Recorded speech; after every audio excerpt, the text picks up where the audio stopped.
Joder, qué buena música, Gerardo, música de Dios, ¿eh? Magnífico. Este toca mejor que nosotros, ¿eh? Sí, la guitarra la domina más. Gerardo Matarán, abogado de Jaén, ya habitual, él prometió que intentaría venir cada 2-3 semanas.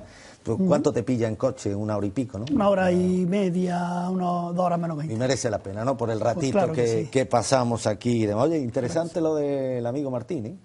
Muy interesante, la verdad es que es un mundo que todavía no sé por qué este tipo de cuestiones en España siempre nos pasan un poco desapercibidas o no le damos la importancia que tienen y nos cuesta trabajo a veces sumarnos a determinadas cosas que están ahí, que son herramientas útiles para todos, pero que yo creo que por pereza muchas veces, porque tenemos esta forma de ser, no la utilizamos con la asiduidad que deberíamos de hacerlo y a mejorar algo tan sencillo como una cuenta de resultados, que es de lo que en definitiva se trata. Pues ¿no? desea vender en Internet. Hombre, me lo ha dado, me lo ha dedicado. A ver si, Martín, es posible que la próxima vez que venga un libro para Gerardo, es bueno que lo tengas también como, Claro que como sí. manual y como Claro. referencia para alguien que como Claro. tú sé que te encanta el tema este de las Sí, redes sí, sociales, sí, sí. lo domina bastante bien. Gerardo, adelanto de las elecciones en Andalucía y dicen los de Izquierda Unida, o son tontos o se hacen los imbéciles y demás. Bueno, es que Susana Díaz ha antepuesto sus intereses políticos personales al interés de Andalucía. Es que esto lo llevan haciendo todos los políticos, no Susana Díaz. Esto lo llevan haciendo todos los políticos de todos los colores políticos desde el inicio de la transición. ¿Que cree que a Susana Díaz le importa más Andalucía de lo que le importaba a Manuel Chávez, a Rodrigo de la Borbolla, a Rafael Escuredo o a cualquier presidente autonómico lo que le pueda interesar o preocupar sus respectivas comunidades autónomas? Ellos buscan exclusivamente sus intereses particulares. Lo que pasa es que entre truanes, claro, si un truán engaña a una persona honrada, pues nosotros nos tenemos que poner de parte de la persona honrada. Pero cuando los truanes se engañan entre ellos, pues tenemos que decir que dirimen ellos las diferencias que puedan tener entre truanes. No seremos nosotros quienes nos metamos a dirimir cuestiones que afectan única y exclusivamente a los impresentables miembros de la casta política española. Buenas noches, padre Calvo. Buenas noches, chicos. De acuerdo en que esto es un juego de truanes, ¿no, padre? Ya, y cada día más. Y cada día más. Jesús Calvo, párroco en León. Está ya en León, ¿no, padre? Acabo de llegar a casa. Sí. Y que hoy ha estado en Madrid, ¿no? La capital. Madrid, en Alcalá, sí. Le llamaban antes la capital del reino, ahora no sé qué le llaman. Sí. O rompeolas de todas las Españas y demás. Tuve el aniversario del primer aniversario de don Blas Piñar. Hoy hace un año que murió, padre. Ayer, sí. Muy Ya, bien, aquí estamos. ¿Y qué tal ha estado el acto, padre? Muy bien, celebramos 3 sacerdotes, asiste muchísima gente. Fue muy emotiva la cuestión, fue en los Jerónimos, en Madrid. Y bien, pues hemos cumplido también pues con un caballero español, eximio caballero español, que merece pues esos recuerdos y merece esos sufragios y esa gratitud. Claro.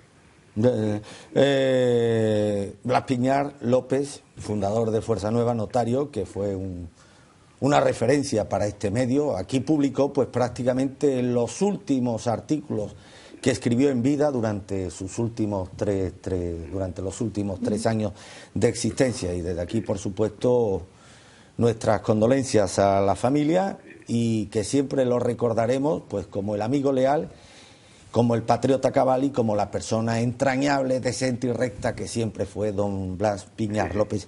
Pues padre, ¿Sí? De vuelta, seguimos con el tema este que está dando mucho que hablar, y claro, aquí yo tengo que entonar el mea culpa, porque claro, cuando me entero han matado a 10 periodistas franceses, yo Charlie Hebdo sabía que existía, pero digo, es un semanario crítico, irreverente, más o menos contundente contra el poder establecido. Pero claro, cuando me entero lo que hay detrás de estos pájaros, cuando tengo acceso a esas viñetas donde se sodomiza al propio Jesucristo y demás, claro, ya mi percepción del asunto, padre, cambió sustancialmente, ¿eh? No sé si también el suyo. Sí, por supuesto, hay cosas que claman al cielo, ¿eh? Es que eso, ninguna autoridad civil ni eclesiástica puede permitir que eso exista. La libertad de expresión no es para blasfemar, es para aportar mejores ideas o mejores causas que puedan favorecer a la sociedad, tenerla informada y buscar aportar ideas. Pero lo que no se puede es caer en el libertinaje de la expresión, pues entonces acabemos en lo más bajo. ¿Ha rezado usted por el alma de estos 10 periodistas, padre? No he perdido tiempo en eso. Ya. ¿Y qué lectura hace de este atentado, padre? Bueno, pues decir claramente que la providencia también tiene medios para defenderse. Cuando las autoridades civiles y eclesiásticas hacen la vista gorda con cosas tan graves, moralmente hablando, teológicamente hablando, también a veces la providencia, incluso usando un medio que es ilegal, naturalmente es el terrorismo, pues no es un gasto verdaderamente grave, gravemente escandaloso, pero también puede utilizarlo o para castigar a esas personas que nadie las castiga, o cuando menos dar lo que llamamos en teología un toque de atención, para que esas cosas no se vuelvan a repetir y al menos pues esas gravedades no existan. Y se me ocurre también un ejemplo que se dio en la isla de Martinica, allá en las Antillas, en el archipiélago de las Antillas, ya hace unos años, claro. Pues aquí comenzó una persecución religiosa en tono de burla también, en tono de hacer chacota de las procesiones, de Semana Santa y demás. Y al final los pobres curas tuvieron que salir a pedradas de la isla. ¿Y sabe lo que dijo el obispo al salir? Ya os devolverá el volcán las piedras. Efectivamente, al poco tiempo hubo una erupción horrible en esa isla de Martinica que hizo un daño catastrófico a la isla. O sea que se puede ver la mano de la providencia, sí, padre, en este tipo de actos, incluso terroristas. Y clarísimamente aquello que fue una cosa profética, parece como que fue una oración que fue escuchada. Y de eso se dio. Actualmente se da en el caso también, porque el caso de Sodoma y Gomorra es clarísimamente pues también un castigo del cielo por la decadencia, la degeneración de aquellas ciudades, ya lo cuenta el libro del Génesis. Pero otros casos también, por ejemplo, el caso de Jonás, el profeta Jonás, que pasó por la ciudad de Nínive, Gran Nínive, diciendo, dentro de 40 días será arrasada Nínive. Y lo tomaron en serio las autoridades y la población. Hicieron penitencia, se arrepintieron, se vistieron de sayal y de ceniza y se detuvo el castigo. Pues fíjate que el ser humano es dueño también de sus actos, pero también responsable, por lo tanto también va tejiendo su propia historia. Fíjate qué conclusión ha querido compartir el padre Calvo con los lectores de esta casa. Los atentados de Madrid, fruto de la providencia divina, con lo cual podríamos simplificar esto en una frase, padre: los caminos del Señor son inescrutables. Claro, y sabios para dar un testimonio y dar un toque de atención cuando la autoridad humana no cumple con lo suyo y no baja la mano. Claro, ¿quieres añadir algo? No, que también sería similar. Impactante, ¿no? Lo que acaba de... Sí, claro. Es complicado, ¿no? Yo desde luego no me meto a valorar ni muchísimo. Pero él, como creyente, tiene todo el derecho del mundo a creer. Claro. Esa es la base de un creyente. Si lo que creer en el poder de la providencia. Claro, divina, pero la providencia actúa a diario en todos los ámbitos, ¿no? Entonces, siempre está actuando, continuamente. Si no, los católicos no podríamos entender las cosas que nos pasan, incluso a nivel más personal, cuando nos fallece alguien querido de una manera insospechada, de una manera repentina y no le vemos sentido, ¿no? Pues también decimos los católicos que Dios escribe derecho en renglones torcidos. En cualquier caso, lo que sí es evidente es que este tipo de periódicos, este tipo de líneas editoriales demuestran la bajeza moral y la decadencia absoluta de Occidente. Porque un país normal no admitiría como libertad de expresión ni la blasfemia, ni el insulto, ni la chanza. Porque son cosas muy distintas. El que insulta no está amparado por la libertad de expresión, sino que al contrario lo que se le aplica es el Código Penal, como delito o como falta, en virtud del tipo de agresión verbal que haya cometido. Entonces, a este tipo de blasfemos, el problema está en que el derecho, los propios estados, han dejado de ejercer como tales. Desde el momento en el que se permiten este tipo de publicaciones absolutamente blasfemas que atentan contra el derecho a la libertad religiosa, y yo no amparo al que ha cometido el crimen porque me parece execrable, porque debería de haber acudido al derecho, que es lo que tenemos en Occidente. Posiblemente ellos en sus países estén acostumbrados al ojo por ojo, nosotros no. Tenemos un Estado de Derecho y entonces tendrían que haber acudido a él. El problema está en que el Estado de Derecho no actúa. ¿Cuántas profesiones blasfemas tenemos que soportar aquí en Málaga? Nosotros hace unos años incluso llegamos a escribirle al subdelegado del gobierno en Málaga: oigan, usted no puede amparar, es una procesión que se burla y una auténtica provocación que se burla de los sentimientos religiosos de los católicos. Cuando no obtiene ninguna respuesta, llega un momento en el que, claro, evidentemente te cabrea. Pero aún así, yo desde luego no puedo de ninguna manera justificar. Mire, padre, el otro día asesinos. hice una excepción. En casa, cuando yo no estoy, o sea, cuando yo estoy, yo me meto en la televisión no la pongo para nada. Alguna vez para ver algún acontecimiento deportivo, pero muy pocas veces. Pero el otro día me dijeron que un conocido actuaba en la serie esta de La que se avecina. Y por interés, le puedo asegurar, padre, es una serie de Telecinco. Sí.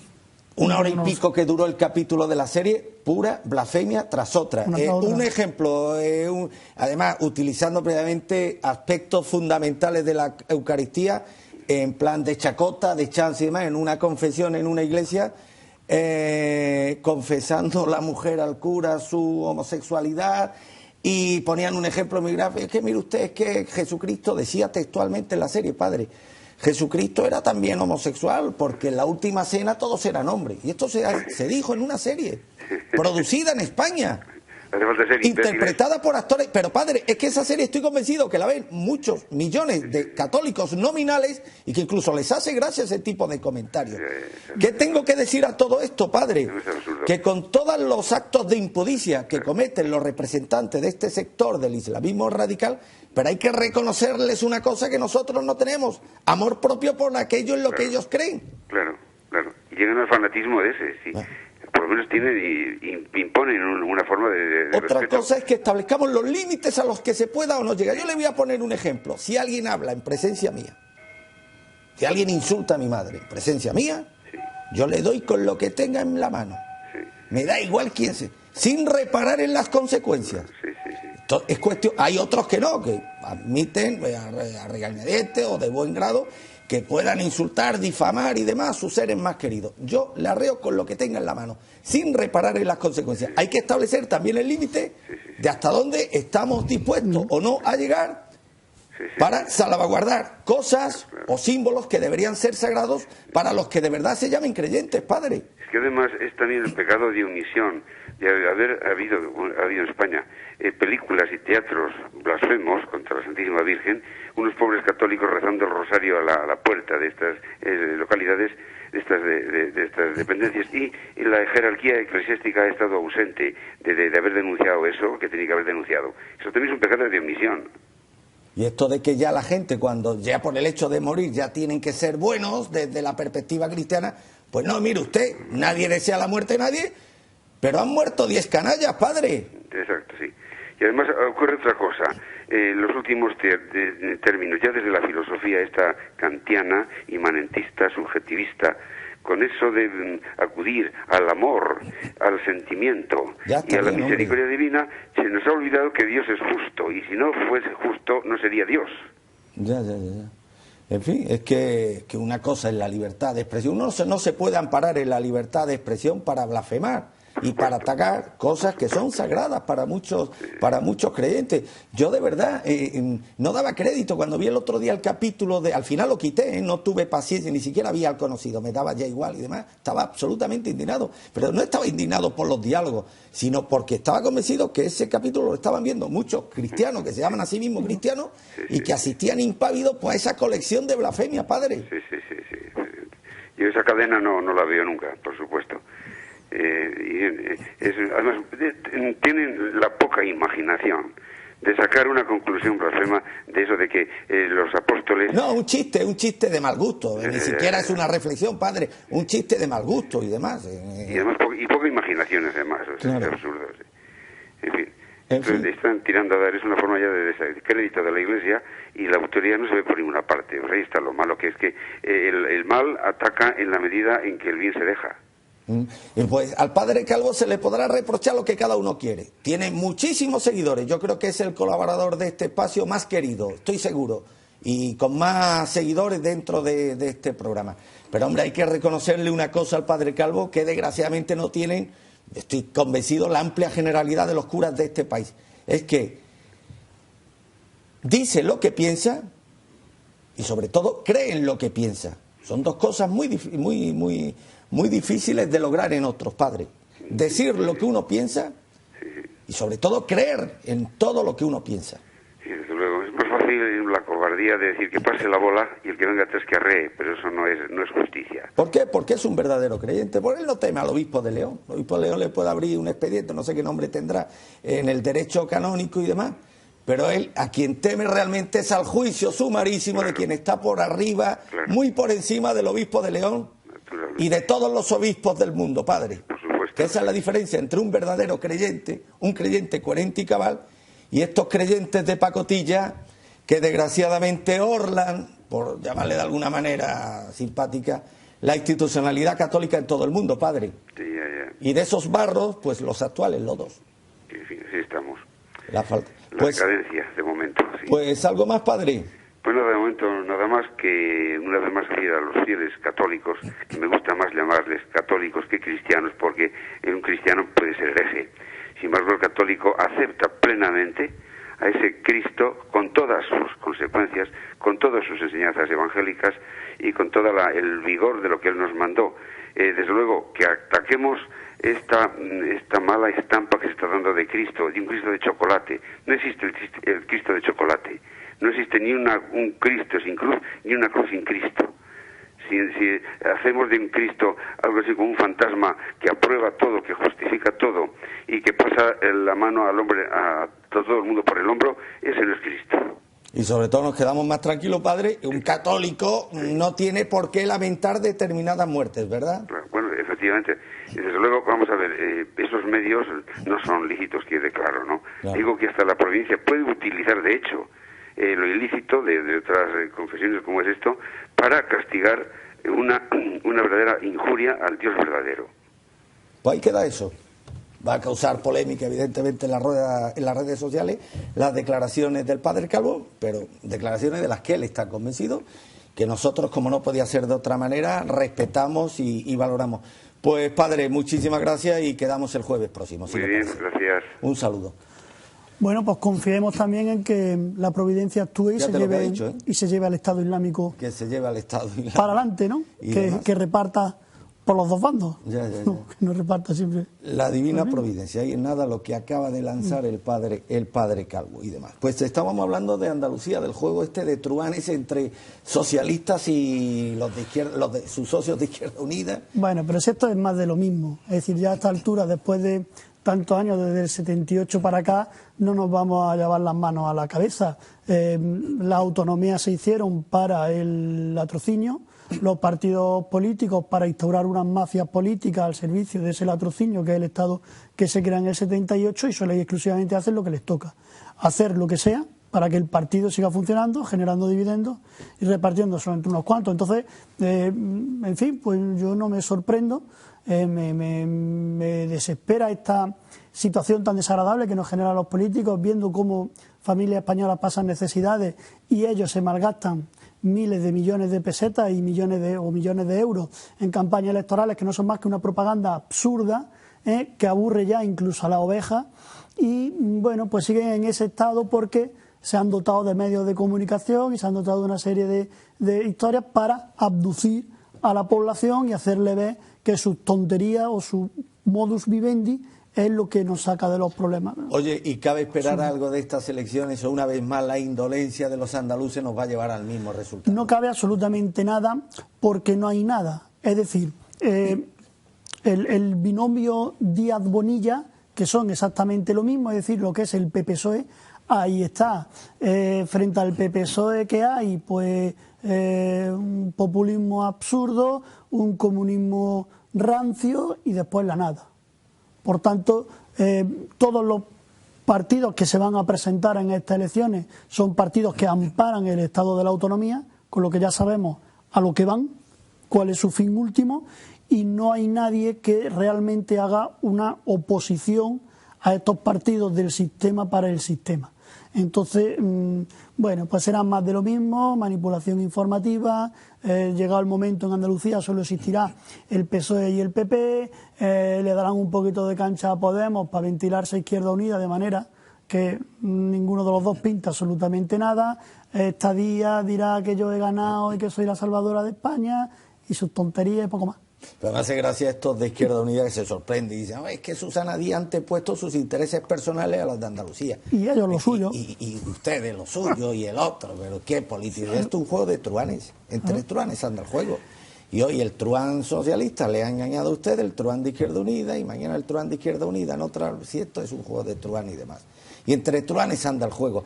¿Y qué papel juegan los españolitos? Pues el de ser meros convidados de piedra de una farsa, de una tragicomedia en la que unos pocos, y desgraciadamente esos pocos suelen ser también los peores, se están repartiendo una tarta muy voluminosa y ¿qué le dejan al resto, al pueblo? Pues los restos de esa tarta que ellos llevan 39 años devorando con auténtica hambre canina. No por votar más se es más demócrata. Es una auténtica tontería. Y esto hemos preparado he querido preparar una reflexión para que valga la redundancia al mismo tiempo. Ustedes reflexionen. Pues esto tiene un nombre. Ellos han hecho un país a su medida.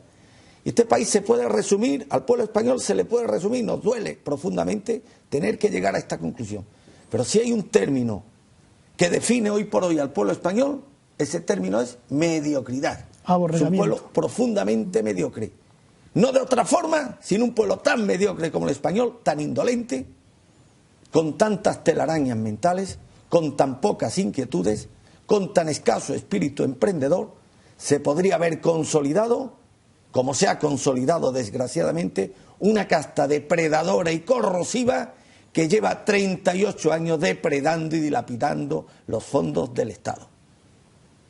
Hemos preparado el siguiente mensaje para que ustedes reflexionen sobre precisamente esto, la mediocridad del pueblo español.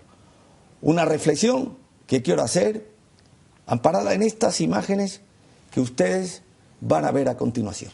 ¿Las tenemos preparadas? Es de todo punto necesario hacer un profundo y sincero ejercicio de autocrítica, tomando, sin que sirva de precedente, la seriedad por bandera.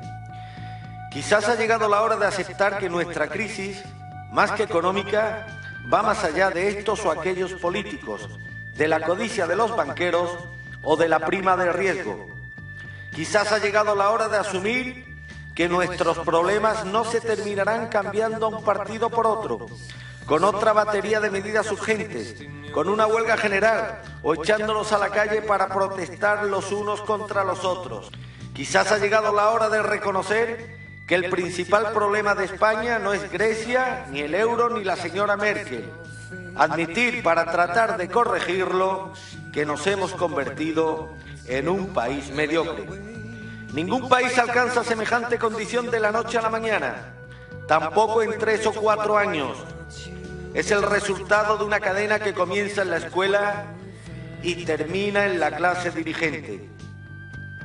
Por desgracia, hemos creado una cultura en la que los mediocres son los alumnos más populares en el colegio, los primeros en ser ascendidos en la oficina, los que más se hacen escuchar en los medios de comunicación y a los únicos que votamos en las elecciones sin importar lo que hagan ni lo que digan. Alguien cuya carrera política o profesional desconocemos por completo, si es que la tienen, tan solo porque son de los nuestros.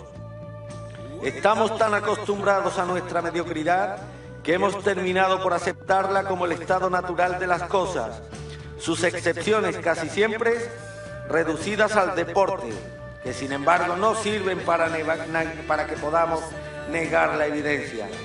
Mediocre es un país donde sus habitantes pasan una media de 134 minutos al día frente a un televisor que muestra principalmente basura.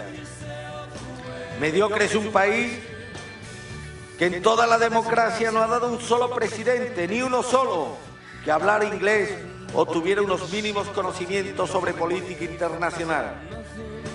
Mediocre es el único país del mundo que en su rancio sectarismo ha conseguido dividir incluso a las asociaciones de víctimas del terrorismo.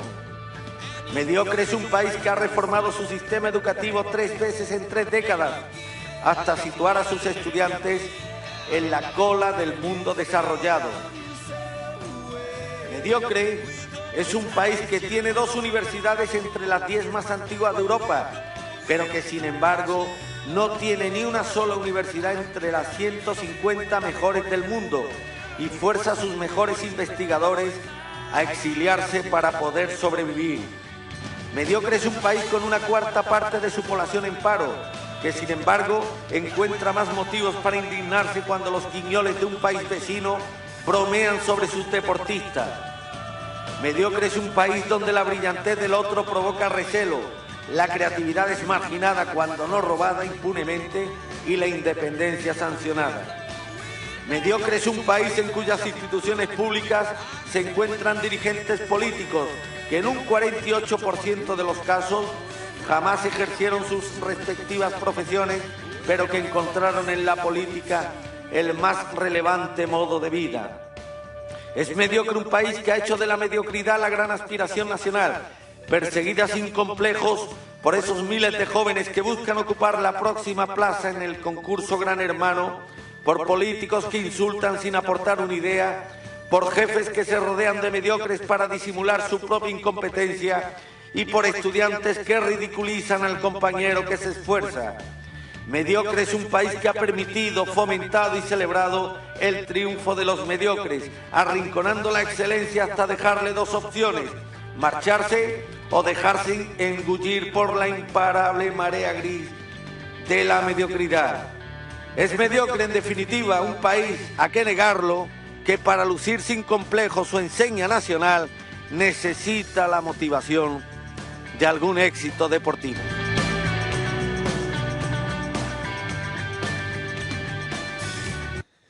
Gerardo, y podríamos continuar toda la noche. Y es mediocre el país que deja a los terroristas tener representación en las instituciones, o a tantas y tantas cosas. Pues un invitado que me alegro sobremanera de tenerlo esta noche. Te va a alegrar a tú también cuando lo conozcas. Mohamed Siam, buenas noches. Buenas noches, Armando. ¿Cómo te va la vida? Me cago en la mar, Mohamed Siam. Exministro marroquí, además, perdóname. Aquí somos muy castizos, como tú, pues porque tu mamá era malagueña, ¿no, Mohamed?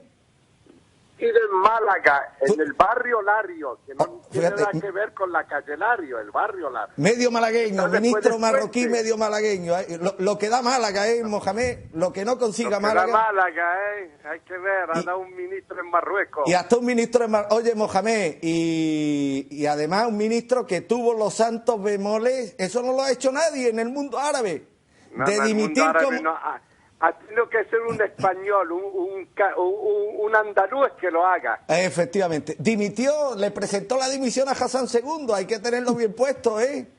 Hay que tenerlo bien duro, ¿eh? Sin embargo, él era íntimo amigo del antiguo rey, también es amigo de Mohamed VI, abogado de la Casa Real, decano de los abogados de Rabat. Bueno, yo no creo que los reyes tengan amigos, ¿eh? Estoy de acuerdo. Eso yo no lo creo mucho. Decano de los abogados de Rabat, presidente del Partido Marroquí Liberal, con importante representación parlamentaria, y fue mi socio en Marruecos, Mohamed. Sí, en un periódico, El Eco de Melilla. Bueno, El Eco de Marruecos se imprimía en Melilla por razones evidentemente técnicas, pero vamos, la base operativa estaba en Rabat. Mira que jugó un papel muy bueno, Armando, en Melilla. Gracias a ti, Buenísimo. Tú fuiste mi garantía legal y jurídica y demás, si no me hubiesen dejado editar un periódico. Gracias a ti, que eres un gran periodista. Que se convirtió el periódico en el látigo de los integristas marroquíes, Mohamed. Sí, eso es verdad, sí. Ya. Pues... Pero en fin, por desgracia todo eso se perdió. Y ahora hay mucho integrismo en Melilla y son integristas con pasaporte coloraditos, con pasaporte europeo, así que imagínate en qué leche estamos. Oye, Mohamed, ¿y sigues teniendo el mismo equipo que tenías entonces? Tenías un buen equipo, ¿eh? Tengo un buen equipo, tengo uno menos mejor, por desgracia, porque, en fin, gente hay que se va y que ya no puede más. Pero en fin, el equipo sigue, estamos frente, siempre estamos pues ¿cómo no nos va primera fila. ¿Cómo no nos va a caer bien el exministro Siam cuando tiene el segundo apellido que tiene? Dile a mi amigo Ricardo cuál es tu segundo apellido, Mohamed. Martín del Moro. Yo me llamo Mohamed Siam Martín del Moro, nacido en Málaga el 14 de febrero de 1943. Tú sabes que cuando quisieron fijar el Día de los Enamorados, me preguntaron cuándo nací y les dije que nací el 14 de febrero. Ajá. Y por eso el 14 de febrero es el Día de los Enamorados. Oye, vamos a hablar de muchas cosas esta noche, pero un dato que quiero que conozcan nuestros amigos televidentes, Mohamed. Eres el abogado del Estado marroquí en una denuncia del propio Estado contra el diario español El País. No, soy abogado del gobierno. Del gobierno de Marruecos. Del gobierno de Marruecos. El gobierno de Marruecos ha presentado una queja contra El País y sobre todo contra Sembrero, un periodista del País. Sí. Porque difundió El País, nada menos que difundió un vídeo de Al-Ándalus. Al-Ándalus es la agencia de prensa de Al-Qaeda, y Al-Qaeda es el primer movimiento terrorista del mundo. No, vamos, así que imagínate, El País se permite poner una estampilla del País y en YouTube el vídeo pasó, pero pasó, vamos, pasó con alegría, pasó bailando el tango, así que... Oye, Mohamed... Y ese video nada más que decía una cosa muy simple: marroquíes, jóvenes marroquíes, en vez de continuar a morir en las pateras estúpidamente, morir porque Andalucía sea otra vez musulmana, morir por la gloria de Dios, morir porque la religión musulmana en su integridad pueda avanzar y aplicarse por todo el mundo. Así que imagínate, vamos, decirle eso a gente que están predispuestas a suicidarse. Eso fue, vamos, que es para matar el país y cerrarlo una vez para siempre, porque son errores que no se pueden perdonar. Oye, ¿y hay posibilidades de que prospere la querella, Mohamed? ¿Hay posibilidad de qué? De que prospere la querella. Bueno, ahora está ante el juez de instrucción de Madrid, de la Audiencia Nacional. Ya. Y la Audiencia Nacional, bueno, ha escuchado a Sembrero y al director del periódico de la época, que los dos ya se fueron del país. Bueno, el director decía que ese día, que era un sábado, un domingo, era un viernes, que él no estaba, y que si estuviese a lo mejor no pasaba este video, que él no lo sabía, nadie se lo dijo y que no estaba al corriente. Así que cuando llegó el lunes, pues inmediatamente lo quitó. Oye, pero es que quitar en internet después de 3 o 4 días no es lo mismo que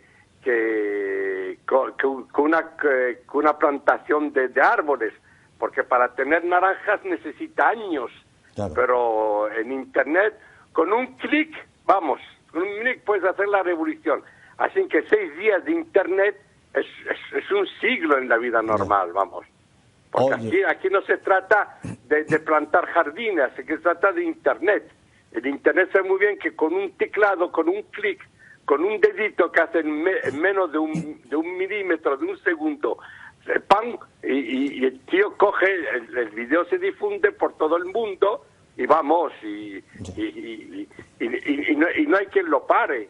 Así que imagínate, pero decir a los jóvenes que atraviesan en las pateras y que mueren en el Mediterráneo, que cesen de morir estúpidamente, que se pongan a meter bombazos, vamos, eso hay que ser o loco, o tonto, o muy cúpido para hacerlo. Ya.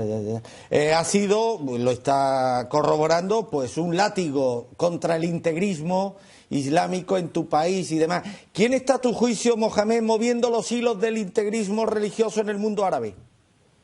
No, bueno, seguro que están los países del Golfo, porque tienen mucho dinero y confunden las cosas, porque ellos, los países del Golfo árabe o del Golfo Pérsico jamás aceptarían un país laico. Para ellos el Corán es la ley divina y hay que aplicarla, ¿no? Y eso ya veis, hace 2 semanas en Arabia Saudita, en Riyadh, le cortaron la cabeza a una tía en la plaza y... Sí.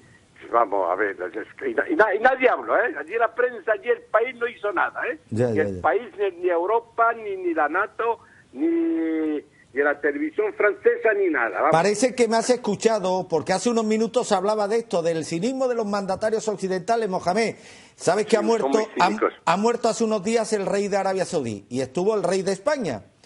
Algunos le reprocharon, hombre, pero ¿cómo va usted a un país que tiene esclavizadas a las mujeres y a parte de la población? Decía, hombre, es que cuando hemos ido allí de visita de Estado, nos han dado un trato preferencial. Y yo me preguntaba, no sé si en ese trato preferencial estaba alguna invitación a los reyes de España para asistir a alguna de estas sesiones de amputaciones, de lapidaciones o de latigazos. Sí, no, eso no es. Para mí es un escandalazo. Esos regímenes ya tenían que haberse desterrado de este mundo, porque es una vergüenza que todavía sigamos teniendo. Primeramente, existe esclavajismo. Segundo, la situación de la mujer, vamos, que allí porque le tocas un órgano, un hombre, o el hombre le da un beso a una mujer, vamos, y se encuentra sin cabeza, vamos. Sí. Y la mujer allí le cuestan el cuello en público.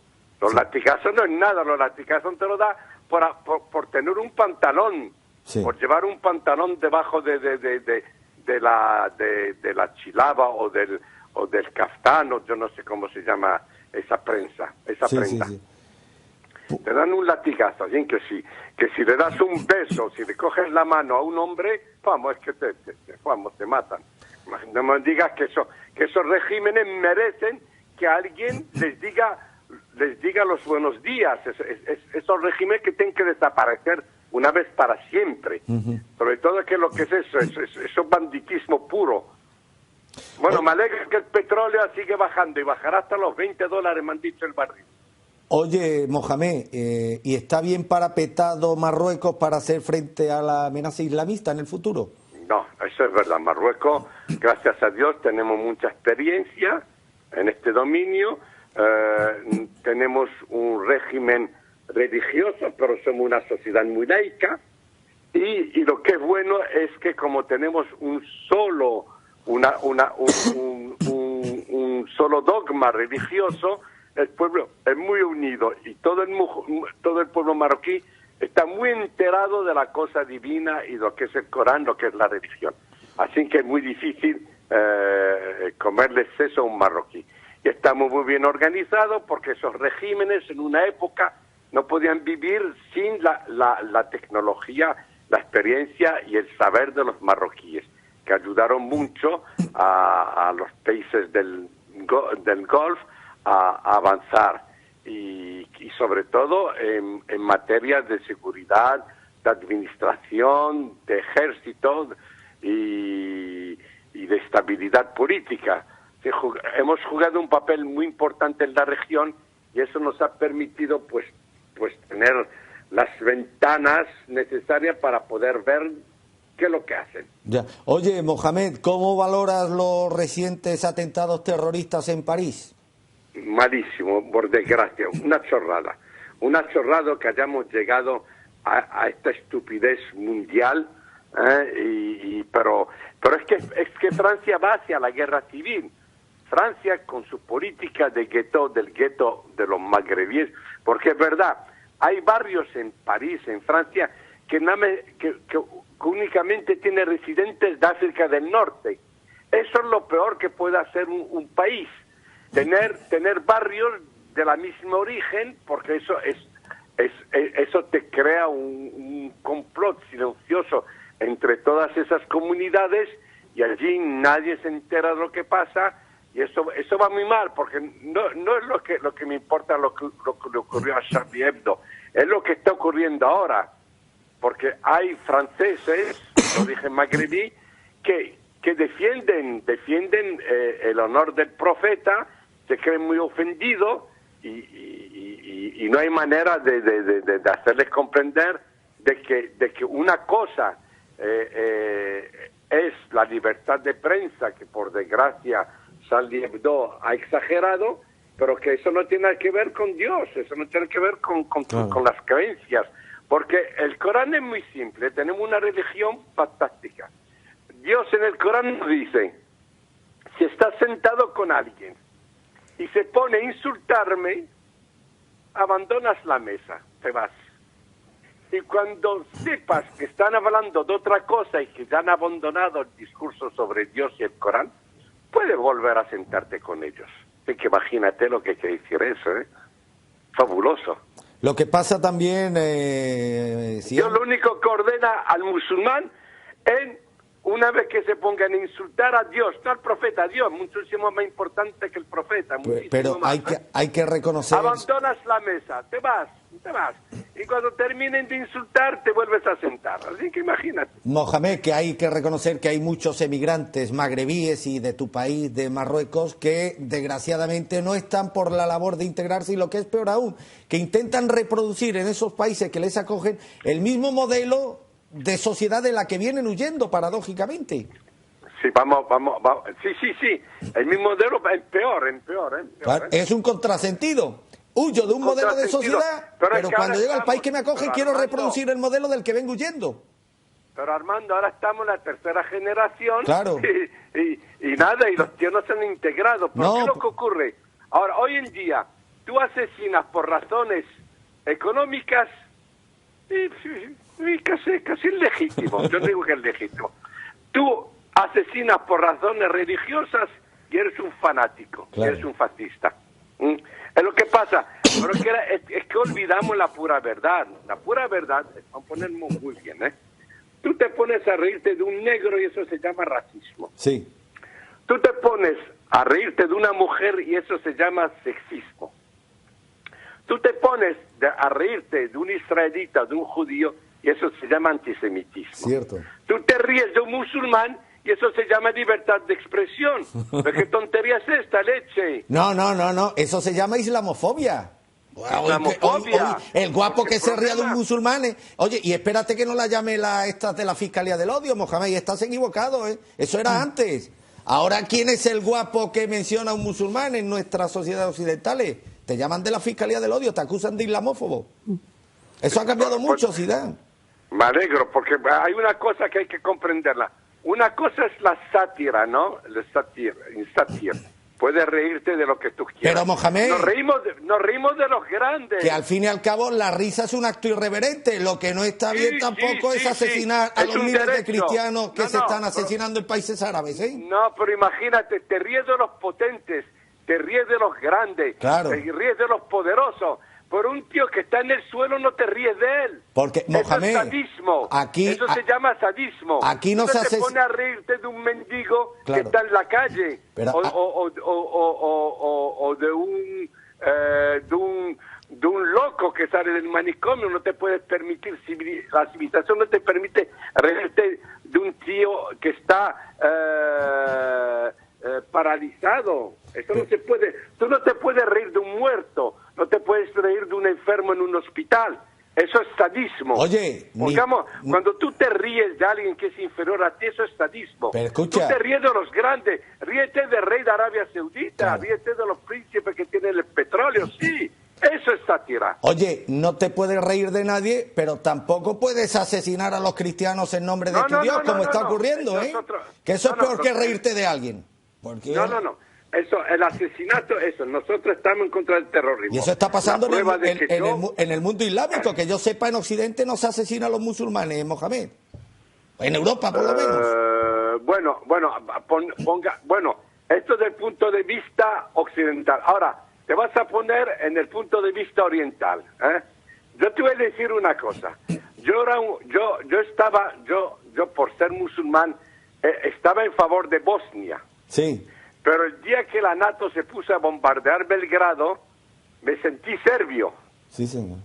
Me sentí serbio. Y además te pilló... Cuando tú te pones a bombardear a civiles, ancianos, impotentes en Afganistán, en el Irak, en Libia, en el Yemen, no sé dónde, en Siria, ¿eh? Sí. ¿Tú no crees que eso también es matar a musulmanes? Hombre, evidentemente, pero... ¿Tú crees que cuando... Pero cuando escucha, tú ayudas... nada de esto ya lo vamos a descubrir a esta altura. Si esta casa tiene la idea muy clara. Escucha, al principio del programa editorializaba sobre esto, a raíz de la muerte de este pobre soldado español que murió ayer en el Líbano. Y dije que este pobre hombre no ha muerto mentira, no ha muerto ni por la paz, ni por la libertad, ni por su patria. Ha muerto para defender los intereses de una élite mundialista, vinculado en la mayoría de los casos a un puñadito de familias ligadas al petróleo. Si eso lo sabemos, Sian. Eso es justo, lo sabemos. Y es una desgracia. Si esa historia la sabemos y demás. Pero yo como español no tengo que sentirme responsable de lo que a espaldas mías deciden los que detentan el poder económico, que no están en España, que están en otros órganos supranacionales, Sian. Y tú estamos de acuerdo. Tú de eso conoces un rato. Tú dimitiste, tú tuviste los bemoles de presentarle tu dimisión como ministro a Hassan II, nada menos. A ver quién era el guapo del ministro de Franco, para que se hagan ustedes una idea, que era capaz de presentarle la dimisión a Franco. Para que ustedes tracen el paralelismo y vean un acto de auténtico valor, ¿eh? Porque no sé qué país de la Unión Europea, según tú, ofendió a Marruecos y tú le diste un varapalo enorme a los responsables políticos de ese país. Incluso estuviste a punto de que se rompieran las relaciones diplomáticas entre Marruecos y la Unión Europea. Es decir, que tú vienes de una bien merecida fama que te precede de no callarte ante nada y demás. Pero por la misma... Yo creo... Pero hay que llamarle a las cosas por su nombre, Cian. Armando, pero Mira, amigo mío, que por eso eres mi amigo y desde hace mucho tiempo. Pero te voy a decir una cosa, que sea bien clarito. El problema es el siguiente.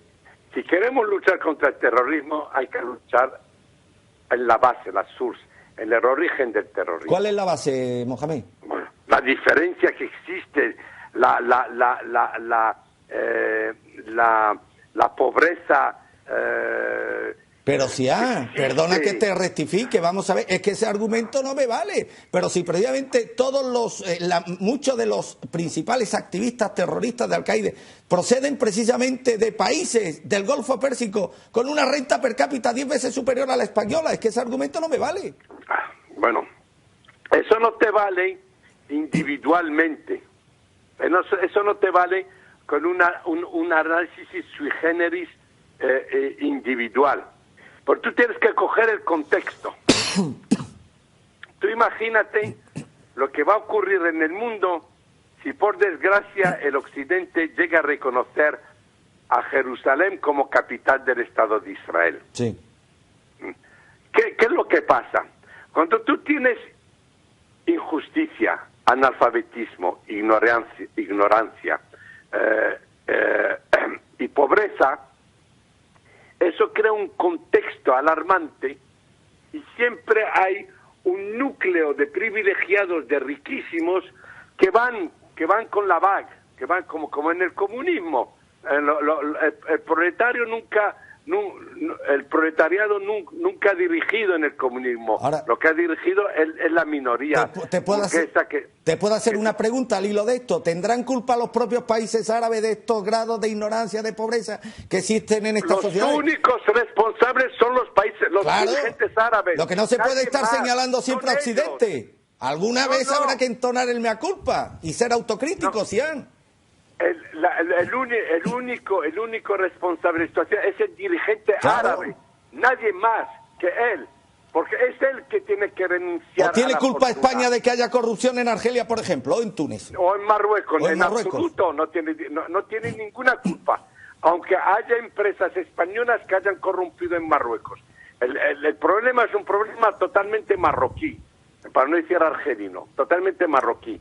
Y son los dirigentes de Marruecos que son únicamente responsables de lo que ocurre en Marruecos. Por tanto, ese argumento tuyo de antes no me vale, Sian, porque si estos grupos islamistas, terroristas, quieren luchar contra las desigualdades económicas y sociales, lo lógico... Te voy a explicar por qué. Porque estos regímenes Golfo Pérsico, las fortunas las tienen en Inglaterra y en América. El dinero que roban lo llevan en los bancos ingleses y americanos, y son esos bancos los que los ayudan a continuar a mantenerse en el régimen, para continuar a robar, para traerles dinero. Esa es la pura verdad. Pero la culpa es nuestra, porque teníamos que haberlos quemado vivos y una vez para siempre y enviarlos a tomar por saco. Por eso hay que cambiar el chip, Mohamed, y en vez de hablar de Occidente, de España, de Francia, hay que empezar a hablar de una élite mundialista en la que forman parte españoles, franceses, árabes, saudíes, marroquíes y demás, y esa élite mundialista es responsable de esos hechos que tú estás enumerando, y con muchos de ellos estoy de acuerdo, pero que no son responsables en muchos casos los ciudadanos de los países europeos, No, ajenos a los intereses europeos de esta élite. Mira, yo te he dicho una cosa, no sé si pero es que el integrismo islámico ataca a estos ciudadanos de a pie, no ataca a los representantes de estas élites. Yo te he dicho una cosa muy simple.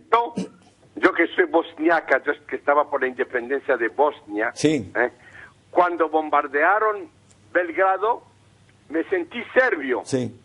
Sin duda alguna. Estaba de acuerdo con Serbia y lo que ha hecho y la necesidad de defender la Unión de Yugoslavia. Y por muy musulmán que sea, que se vaya al carajo a la Bosnia. Oye, Cian, una pregunta. Yo sé que has sido siempre y que eso te ha creado problemas, porque has tenido la virtud, para nosotros, enorme virtud, de no callarte nunca ante las cosas que realmente te han afectado.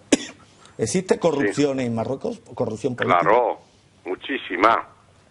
¿Existe corrupción? A lo mejor te estoy comprometiendo. Si es así, me basta con tu silencio. ¿Existe corrupción vinculada a la Casa Real marroquí? No lo necesita. La Casa Real marroquí hoy en día es muy rica. No necesita corrompir. ¿Cómo le explicaríamos a los televidentes de este programa que el principal asesor del rey Mohamed V, no sé si sigue, lo fue de su padre, y uno de los personajes más poderosos e influyentes del reino de Marruecos es un reconocido sionista que responde al nombre de Azulay? Bueno, pongámonos de acuerdo. Una cosa es la Casa Real, una cosa son el contorno real, los consejeros del rey. Claro. Bueno, ahora, ¿cómo un jefe de Estado puede continuar a ser consciente y vigilar lo que ocurre sin que le jueguen un juego? Claro. Sin que sea manipulado. Cuando por desgracia la élite que está en torno del rey y de la Casa Real puede cerrar el rey en un palacio y informarlo no como se debe informar, sino de una manera muy específica. Cuando esa gente juega en el juego, es lo difícil, eso es lo malo. Lo malo es eso que no tenéis en España, gracias a Dios. No es el rey de Marruecos ni familia real que es corrupta. Es los dirigentes que están cerca del rey, que a veces hablan en nombre del rey y que no es verdad. Pero hay que tenerlo muy bien duro para decirle, vete a tomar por saco, porque si el rey quiere eso, me lo hubiese dicho él mismo. Eso solo lo hizo mi amigo Mohamed Sian a Hassan II. Pero hay que tenerlo, hay que tenerlo. El único caso, insisto, en el mundo árabe, que dijo, ahí te quedas, majestad. Ahí te queda, yo me largo. Y es verdad, y finalmente el rey me dio razón, por desgracia. Oye, tengo aquí, ¿conoce Jaén, querido amigo Sian? ¿Jaén? Está cerca de Málaga. Jaén. Pues tenemos aquí a un amigo de la casa, abogado de Jaén, Gerardo Matará. Interesante el testimonio de Sian, ¿no? Sí. Yo creo que esta entrevista dejará indiferente a muy poca gente, Mohamed. Me alegraría de que volviese a hablar otra vez contigo. No. Si tú estás dispuesto, yo todos los jueves te traigo a la ratonera. Es más, yo sé que a ti ¿quién es el ratón aquí? ¿Tú o yo? El que pone el queso es Gerardo. Aquí el que pone el queso es nuestro invitado, el que pone el queso. Y algún día te tendremos aquí en Málaga, ¿no, Mohamed? Sí, con mucho gusto, que es la ciudad más hermosa del mundo. Anda que no. Y la más salerosa. Oye, ¿quieres comentarle algo a Mohamed? No, al ministro marroquí. En realidad prefiero más bien escuchar, ¿no? Porque son temas muy delicados, son temas de mucha importancia las que se están tratando, desde un punto de vista muy distinto. Pero sí hay una reflexión que al hilo de la conversación a mí se me ha creado. Porque ha dicho que que efectivamente el caldo de cultivo, entre comillas, ¿no?, de la pobreza, de la ignorancia, de la falta de cultura, de educación, genera un estado, digamos, propicio, ¿no?, para este tipo de situaciones tan desagradables, ¿no?, en las que... pero esas mismas situaciones se dan en otras partes del mundo, por ejemplo, en Sudamérica. Sí, muy bien. Sin embargo, no tenemos... los sudamericanos no van por el mundo. Entonces, a mí la única diferencia que se me viene a la mente, ¿no?, es la diferente religión de cada uno. Posiblemente la religión católica no esté llamada a una expansión violenta y, sin embargo, posiblemente el Islam sí lo haga. Entonces, a mí ahí se me ha quedado una cierta duda, o por lo menos yo así lo he entendido. Sí, muy bien dicho. Ahora te lo explico. En dos palabras te lo explico. Es un fenómeno cultural, no religioso.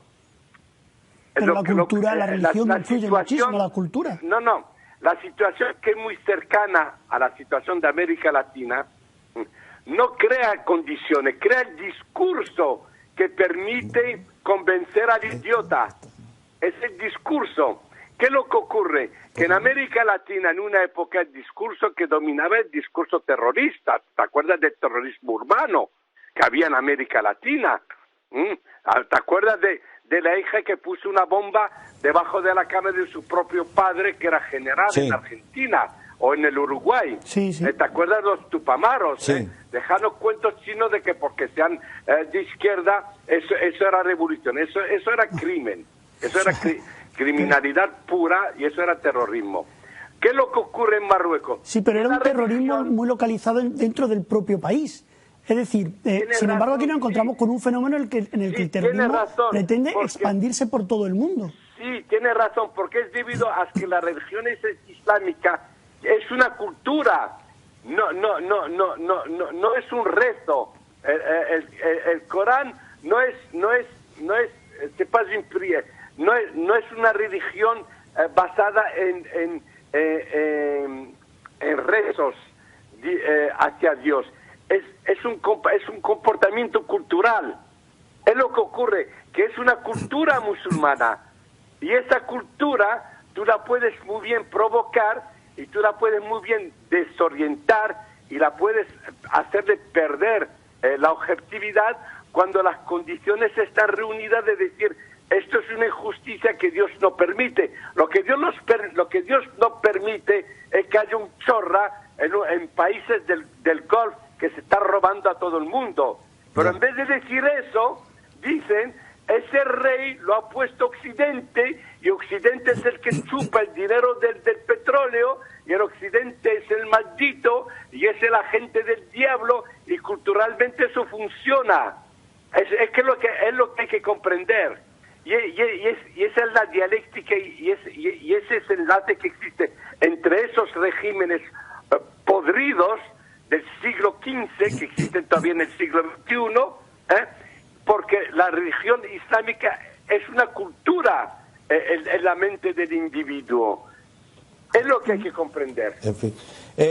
Mohamed, ¿cómo estás viendo algo más, Gerardo, sobre este tema y demás? Me gustaría que la conversación es muy importante, porque eso es poner el dedo en la problemática. Bueno, Mohamed, es segurísimo. Esto es la pura verdad. Es que el Islam hay que analizar. Escucha, es que el Islam es tutela la vida del musulmán desde que se levanta hasta que se acuesta. Determina cómo se tiene que lavar, cómo tiene que comer, cómo casarse, cómo heredar, determina la vida del musulmán y demás. Cómo contratar, cómo prestar dinero, a qué hora hay que levantarse, qué es lo que hay que comer. Sí, todo. Ese es el problema, que la religión te obliga a una cultura y después, si la religión si esa cultura no progresa, no cambia, no se adapta, ese es el fallo. Oye, ahora me he acordado. ¿Te acuerdas que el cliente que tuviste, que fue militar marroquí, que me lo presentaste en tu despacho de Rabat, que fue prisionero del Frente Polisario y sufrió tantas vejaciones y tantos malos tratos que decía, si estos que son musulmanes me están infringiendo estos malos tratos, yo me hago cristiano. Y el tío se hizo cristiano, ¿te acuerdas? Sí, se hizo cristiano. Es normal. Oficial de la Fuerza Armada marroquí, pues dice, si estos tíos me han vejado, me han torturado, me han hecho, y son musulmanes, yo me hago cristiano, y se hizo cristiano. Y Mohamed sí era su abogado. Viene un tío y dice, yo voy a aplicar la ley de Dios. Sí, sí. Y yo voy a aplicar el verdadero razonamiento coránico, y hay gente que por ignorancia, y aquí juega el otro boleto, que la ignorancia y el analfabetismo, y pues hace que creen que hay otra religión. Lo que pasa es que esa gente que nos dominan son falsos musulmanes, así que hay que ir con estos terroristas para imponer la verdadera religión. Eso es como los marxistas dicen, no, el comunismo ha fallecido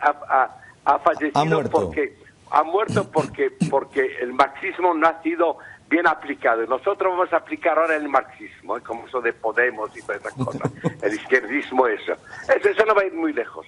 Es lo que ocurre, eso nosotros lo vivimos muy bien. Oye, eso me interesa. ¿Crees que Podemos va a tener poco recorrido, Mohamed? Ni en Grecia los izquierdistas mantienen gran recorrido. Os puedo decir una cosa. Si no hubiese la Unión Europea, yo te puedo asegurar que muchos países europeos no hubiesen podido progresar como han progresado. Sinceramente, eso hay que reconocerlo. Y luchar contra la Unión Europea es exactamente lo que los Estados Unidos están ganando. Pero no te confundas, ellos no luchan contra la Unión Europea. Los que luchan contra la Unión Europea son los que han tenido que afrontar las elecciones en Grecia en la cárcel. Que estos forman parte de lo mismo, del mundialismo, Mohamed, no nos equivoquemos.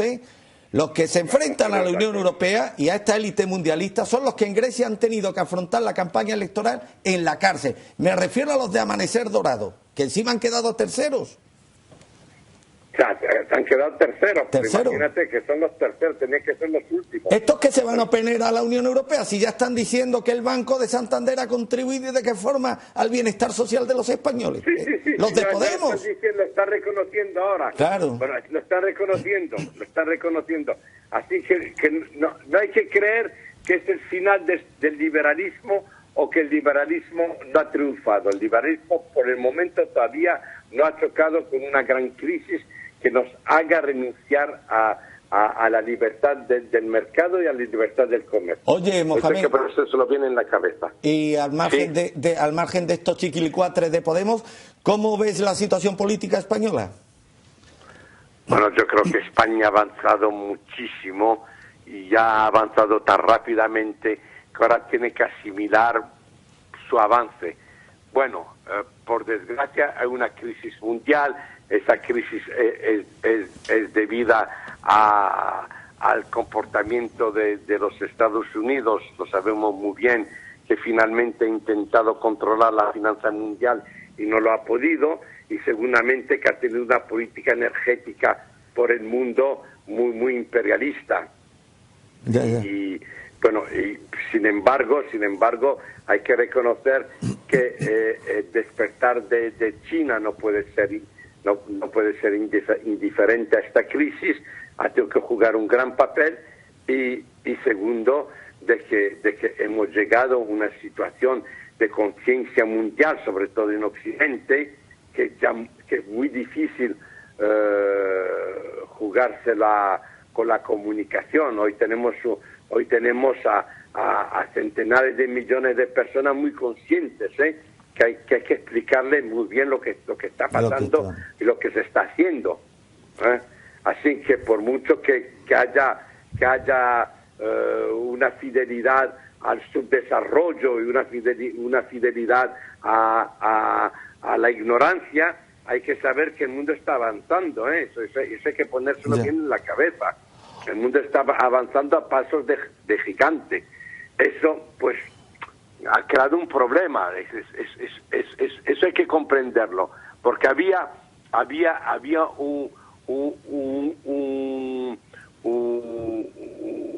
un círculo, había geográficamente una región que que se dominaba por la mentira, se dominaba por el engaño, que es muy difícil hacerlo. No. Eso no hay que olvidarlo tampoco. Así que estamos viviendo otro mundo. Y ese mundo va a crear situaciones nuevas. Pero yo creo, porque yo tengo mucha confianza en el ser humano, que lo vamos a dominar y lo vamos a domesticar y encontraremos culturalmente el modelo que necesitaremos para el siglo XXI. Oye, Mohamed, que no tiene que ver con el siglo XX. Insisto, entrevista curiosísima, estoy seguro que, insisto, no habrá dejado indiferente a ninguno de nuestros televidentes, pero tienes que compartir con nuestra audiencia, Mohamed, alguna de esas anécdotas tan graciosas en tu etapa de ministro que me contabas. Recuérdame.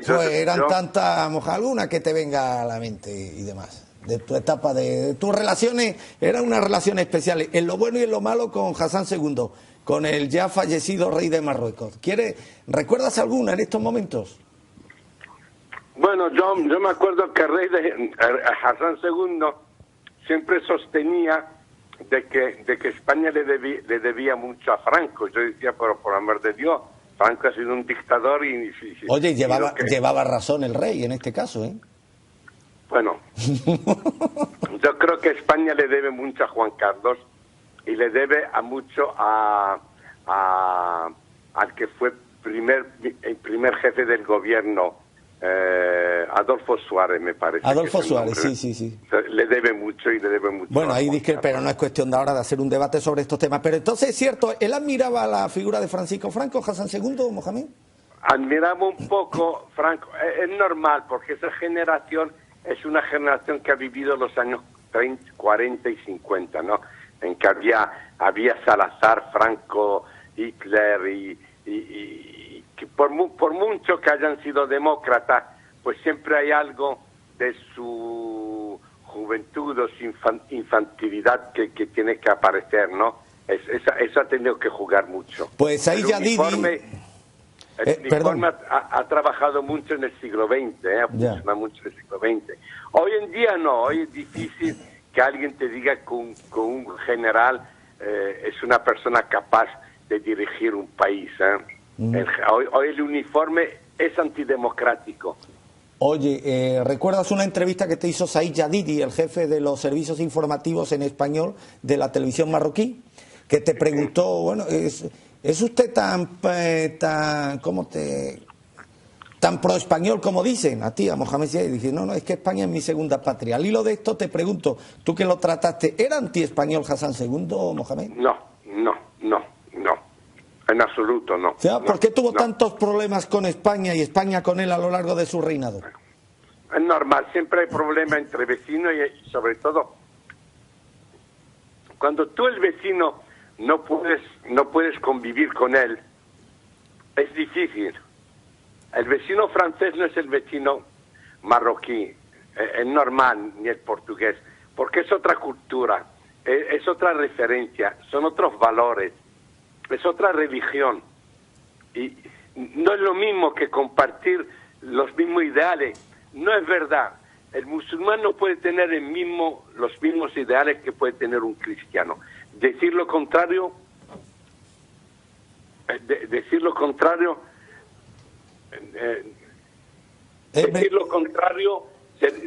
sería faltar a la verdad. Faltar a la verdad. Ya. Somos diferentes culturas.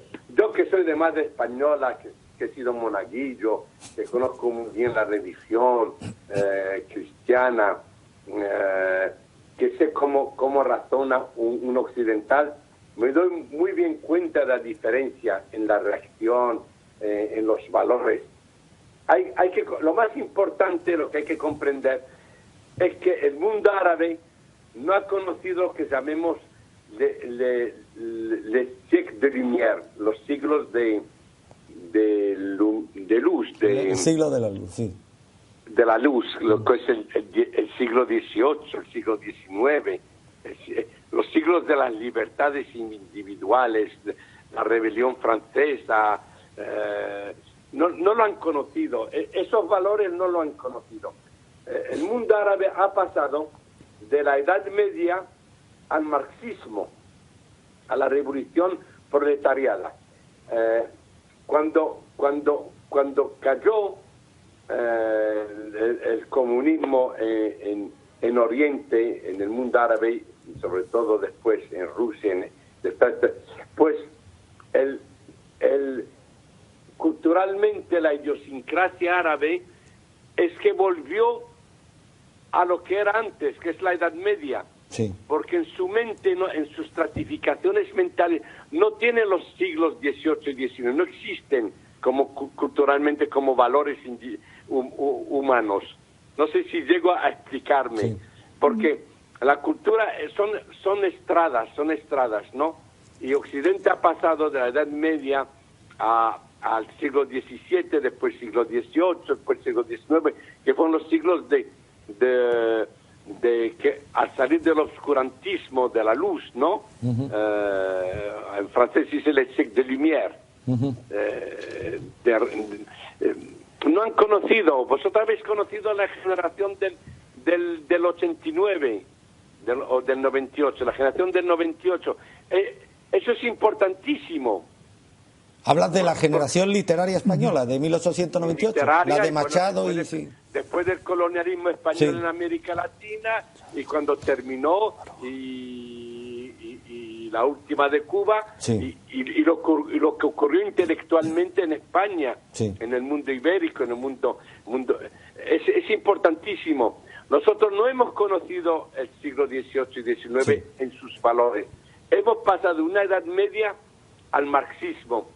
Y el marxismo, al derrumbirse, pues cerebro culturalmente volvió a la Edad Media. Hombre, el mundo árabe... ¿Qué es lo que ocurre hoy en día?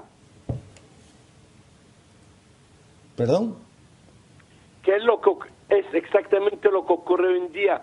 Que culturalmente, en referencia cultural, hemos vuelto atrás. Hemos vuelto a lo que éramos, porque culturalmente no se han hecho las evoluciones del siglo XVIII y XIX. No se han conocido en el mundo árabe, no se han conocido en África. Pues Mohamed Ziad lo acaba de demostrar, representa brevemente la línea más reformista dentro de la clase política marroquí. Pues Mohamed, ha sido un placer tenerte hoy en directo en La Ratonera. Gracias. ¿Te apuntas a esta fórmula televisiva para próximas ediciones?